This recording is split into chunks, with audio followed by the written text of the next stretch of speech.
네, 새 정부 들어 첫 대정부 질문에 나선 국회는 오늘 이틀째 본회의를 열어서 외교 통일 안보 분야 대정부 질문을 이어갑니다. 대북 정책을 비롯한 한미의 관세 협상 등이 주요 쟁점이 될 것으로 보입니다. 정치인사이트 서가번 홍석준 전 국회의원과 국회 현안 살펴보겠습니다. 안녕하십니까? 안녕하십니까? 자, 오늘 오전에 법사위 에서 여야가 아주 거세게 충돌을 했습니다. 오늘 법사위 전체회의를 열었고요. 예. 안건은 두 가지였습니다. 그래서 22일에 있을 예정인 검찰개혁과 관련한 입법청문회. 그거는 이제 물론 그 안건을 이제 논의하는 과정에서도 이제 여야가 상당히 고성을 주고받고 했고, 이후에 이제 나경원 의원을 법사위 국민의힘 간사로 선임하는 안건을 놓고 아주 뭐 거세게 충돌하고 중간에 정회까지 됐다가 최종적으로는 표결을 했습니다. 이 보통 상임위원장 표결을 하죠. 네. 본회의장에서 네. 하고 그러는데 간사 선임을 표결로 하는 것은 조금 이례적이지 않나요? 아니요, 간사 선임도 네. 이렇게 표결까지는 여태까지 안 했지만은 네. 그러나 상임위 전체의 동의는 구합니다. 그러니까 형식 절차는 뭐 물론 그 각 당에서 선임한 간사를 뭐 아주 특별한 이해가 없으면은 하지만은. 그러나 이제 어째 형식적 법적 절차는 있죠.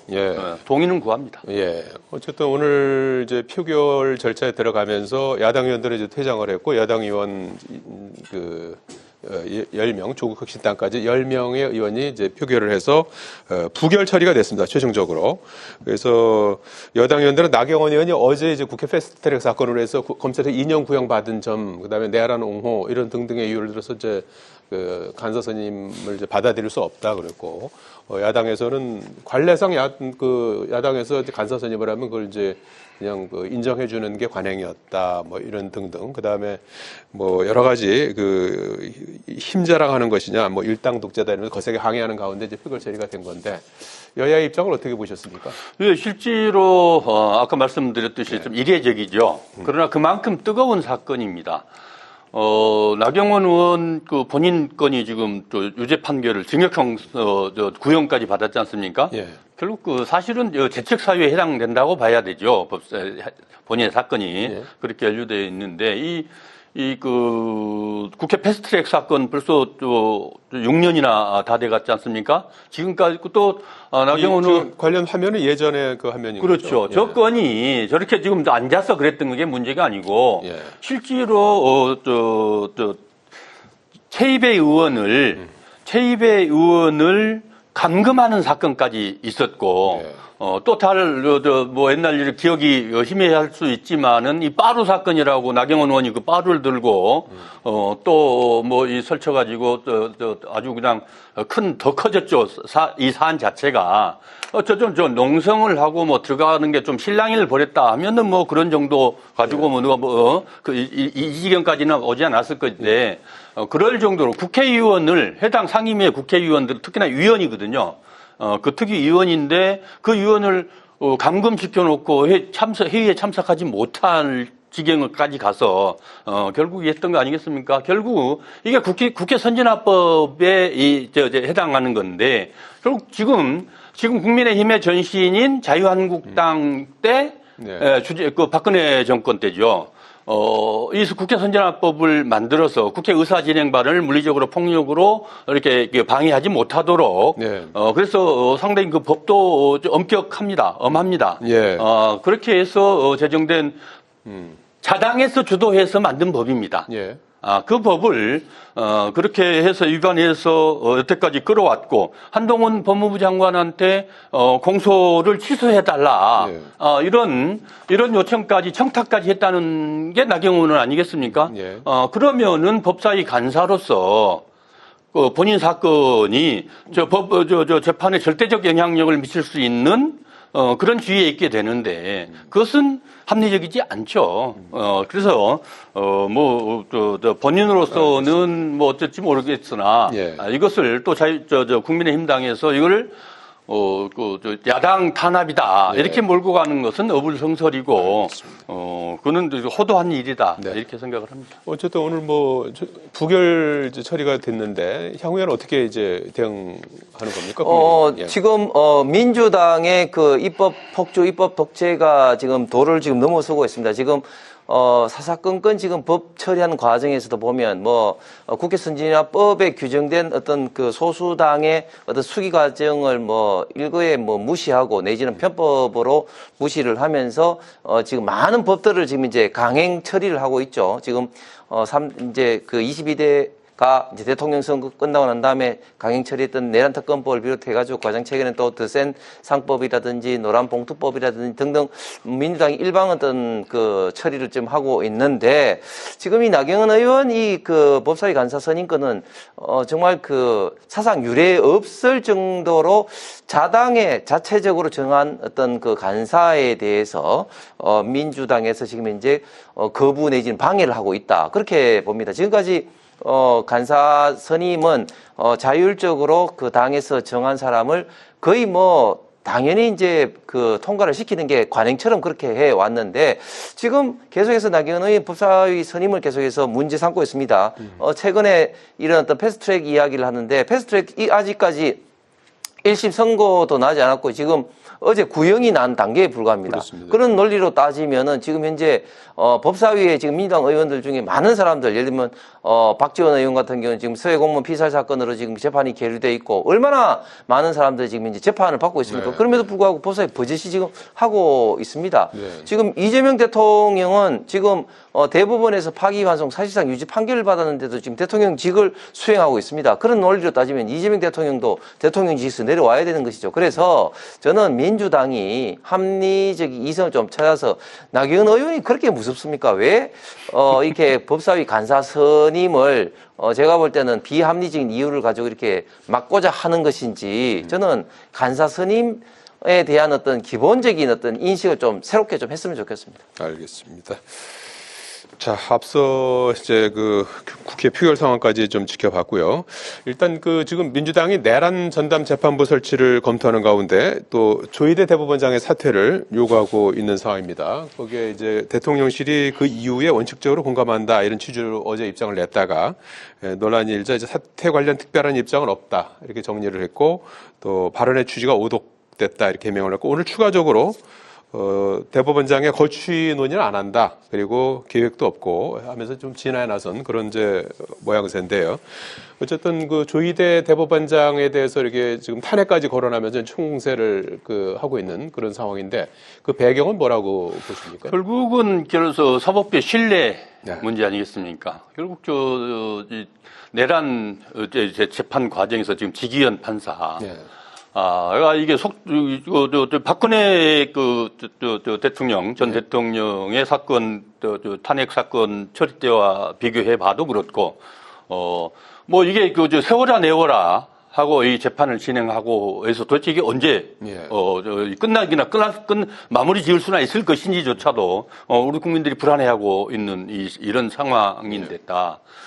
사실 또, 대법에서도 대법원장만 해도 이재명 대통령 사건 때도 전원 합의체 구성 그 어마어마한 방대 수만 페이지에 이르는 거를 단 며칠 만에 해서 전원 합의체로 끌고 가서 결국은 처리해버린 거 아니겠습니까? 네.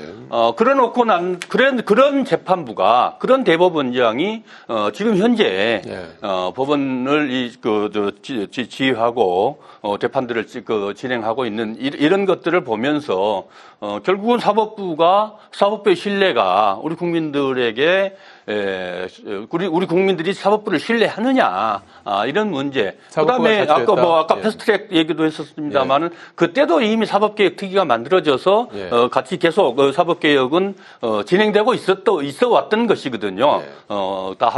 절대적 합의를 다 이루지 못해서 지금까지 끌어왔지만은 결국 우리 국민들이 이제는 법원도 그렇고 검찰도 그렇고 법원 내부에서도 대법관 정액 문제라든지 여러 가지 행정 법원 재판 관련된 신설이라든지 이런 여러 가지 상고법원 설치라든지 이런 것들에 대해서 법원 내부에서도 요청이 있어 왔고 예. 우리 국민들도 사법부가 국민들의 신뢰를 받을 수 있도록 거듭나야 한다. 예. 도의적 개편이 있어야 된다라고 하고 있는 이런 상황에 예. 결국 조희대 대법원장은 그 역할들을 제대로 충실하게 하지 못하고 있기 때문에 이렇게 이런 일들이 생기는데, 뭐, 이 대통령실에서 아까 얘기했던 대변인들의 이것들은 좀 뭐, 조금 오해가 있었던 것 같아요. 그러나 본질적으로 분명히 밝혔습니다만은, 조희 대법원장을 뭐 사퇴를 논의하고 있거나 뭐 요구하지는 않은 것은 분명하거든요. 그 어떤, 발표에도 그건 나와 있지 않죠. 그러나 이제 당에서는 민주당에서는 하나의 개별 의원들이 의견으로 충분히 개진할 수 있는 것이고, 그렇게 또 사법부에게 그 여론을 국민들의 여론을 전달해서, 제대로 하지 않으면은 실제로 국회의 권한인 탄핵 또 이거 국회가 갖고 있는 권능 중에 하나 아니겠습니까? 물론 내용들이 정확해야 되지만은 뭐 어쨌든 그렇게 그거는 뭐 헌법기관인 국회에서 또 사법부에게 강하게 요청하는 하나의 수단으로 매개로 이렇게 쓸 수도 있는 것이거든요. 결국 모든 것은 국민의 신뢰를 받는 사법부가 돼야 되고, 특히나 이 내란 사건들은 빠르게 진행해서 빠르고 공정하게 진행해서 국민들에게 혼란을 주지 않고 또 혼란을 줘서는 안 된다. 빨리 마무리를 짓고 뭔가 정리된 대한민국이 돼야 되지 않겠습니까? 조희 대법원장에 대한 사퇴 요구 이건 어떻게 흘러갈 걸로 예상하십니까? 예, 지금 그 대한민국이 굉장히 위기인 게 이재명 정권 들어와서 뭐 여러 가지 측면에서 위기를 겪고 있습니다만, 특히 헌정 질서의 어떤 기본 원칙 를 뭐 무너뜨리는 것 같아서 정말 걱정스럽습니다. 이재명 대통령 본인부터도 취임 100일 기자회견에서 상권 분립에 있어서 권력에 마치 순서가 있는 것처럼 이야기했죠. 직접 국민 선택을 받은 입법 권력이 사법 권력보다 위에 있는 것처럼 그런 어떤 이야기를 뭐 하면서 상권 분립에 어떻게 보면 정면으로 지금 이제 위배되는 그런 어떤 이야기를 했을 뿐만 아니라, 지금 민주당에서는 정청래 대표부터 나서서 조희 대법원장 사퇴하라고 총 공세를 펴고 있습니다. 이것은 개별 어떤 의원이 어떤 정치적 견해를 밝힌 것이 아니라 민주당 차원에서 이야기를 하고 있다도 과언이 아닌데, 역대 어떤 정권에서도 대법원장 사퇴 이야기를 한 적이 없습니다. 지금 우리 대한민국에서 가장 중요한 자유민주주의, 법치주의, 상권 분립의 이런 어떤 원칙으로 봤을 때, 지금 민주당의 태도를 보면 상권 분립과 그리고 법치주의에 있어서 가장 중요한 사법부의 어떤 독립에 대한 수장의 역할을 하는 지금 조희대 대법원장에 대해서 이렇게 물러나라고 이야기하는 것은 정말 우리 대한민국의 기본적인 헌정 질서를 파괴하는 것이고 유린하는 것이다. 과연 이렇게 협박하고 압박하는 목적이 뭐냐? 결국은 지금 내란 어떤 재판에 대해서 압박을 가해서 반드시 유죄를 받아야 된다, 이런 거 아니겠습니까? 그런데 그런 것들은 결국은 이제 법관들이 헌법과 법률에 기초해서 양심에 있어 자율적으로 판단하는 사항인데, 이런 식으로 계속해서 압박을 저는 결코 해서는 안 된다. 심하면 지금 내란 특별재판부에 대해서도 지금 42명의 전국 법원장들이 모여서 이게 위헌 어떤 소지가 있고 사법부의 독립을 반드시 지키기 위해서 반드시 참여를 법관들이 해야 된다, 이렇게 요구를 하고 있는 상황 아니겠습니까? 그런 어떤 상황에 대해서 더 이상 민주당이 압박을 해서는 저는 국민들의 어떤 심판을 받을 수밖에 없다. 그런 어떤 측면에서 대통령실에서도 조희대 대법원장 거치에 원칙적으로 동감한다고 대변인이 이야기했다가 여론의 어떤 후폭풍이 무섭기 때문에 한 발 빼고 있는 것이 아닌가, 그렇게 보여집니다.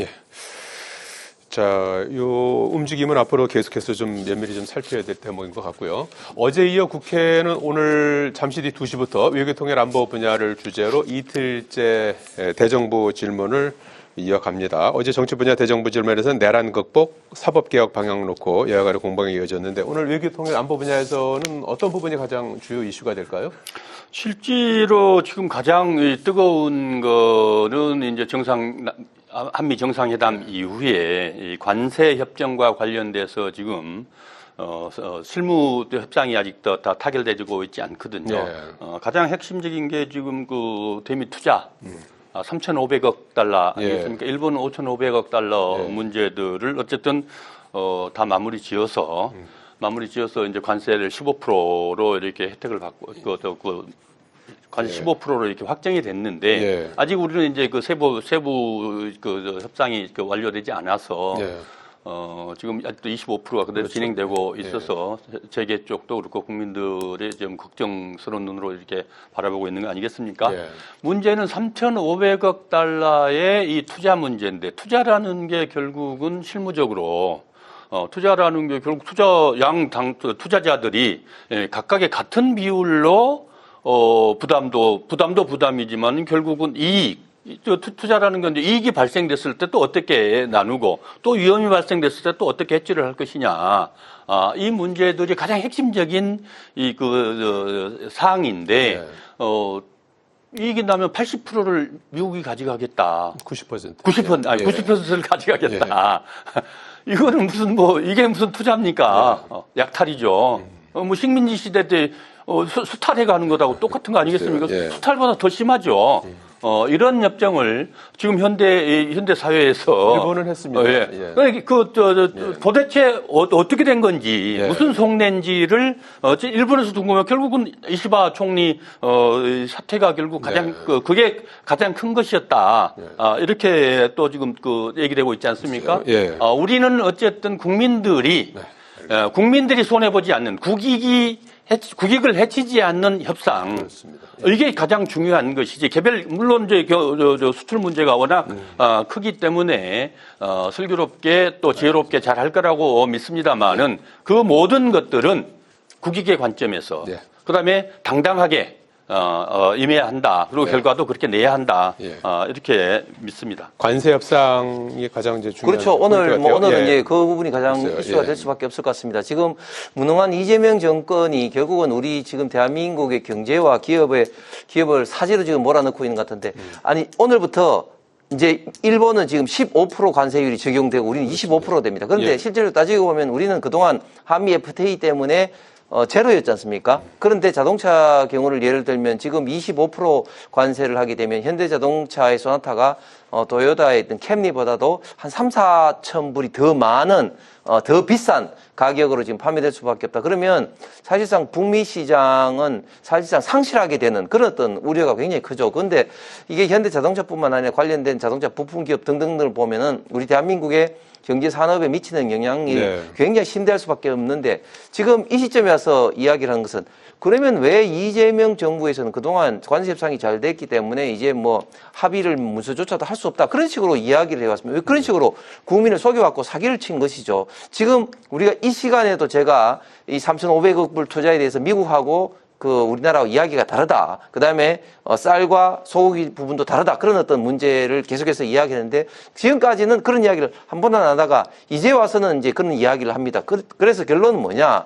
결국은 우리가 협상할 때 너무 지나치게 많이 투자를 한다고 이야기를 한 것이죠. 그래서 그때 당시까지만 해도 제가 봤을 때는 일반적인 어떤 투자 개념으로 이해를 했던 것 같아요. 그래서 우리가 기업에 투자를 하고 수익은 이제 우리 기업을 갖고 오고, 그런데 완전히 지금 미국의 생각은 다른 것이고, 그리고 거기에 대해서 굉장히 우려를 저도 이 방송 시간에도 많이 했지만 거기에 대해서 이때까지 이재명 정권이 심각하게 받아들이지 않다가 이제 문제가 지금 터지고 있는 거죠. 우리 홍 의원님께서 말씀 중에서 이 사기라는 그런 표현들을 쓰는데, 이게 지금 우리 국내 문제도 아니고 이 당사자 미국과의 협상의 문제입니다. 아까 말씀드렸듯이 대통령 간에 정상 간의 회담 큰 틀에서 합의를 하고, 이제 실무 단위에서 이제 구체적인 세부 사안들을 이제 하나하나 협상해 나가는 과정들인데, 그거를 국가 이 어마어마한 내용을 가지고 그걸 졸속으로 그냥 미국이 원한 대로 가버릴 수 있겠냐는 거죠. 알겠습니다. 그래서 그런 표현들은 좀 옳지 않다. 우리로서야 뭐 우리 국익을 최우선시할 수밖에 없는 거고, 미국은 또 미국의 국익이 있는 거고, 거기서 이제 접점을 찾아 나가는 과정으로 하루 보고요. 이틀 빠른 게 중요한 게 아니고 결국 우리 국익을 해치지 않고 우리 서로가 윈윈하는 협상이 중요하다. 이게 핵심 아니겠습니까? 2시부터 있을 외교통일 안보 분야에서 아마 요 관세 협상 관련한 대정부 질문이 집중될 것이다. 이렇게 또 분석을 해주셨고, 여기까지 듣겠습니다. 고맙습니다. 감사합니다.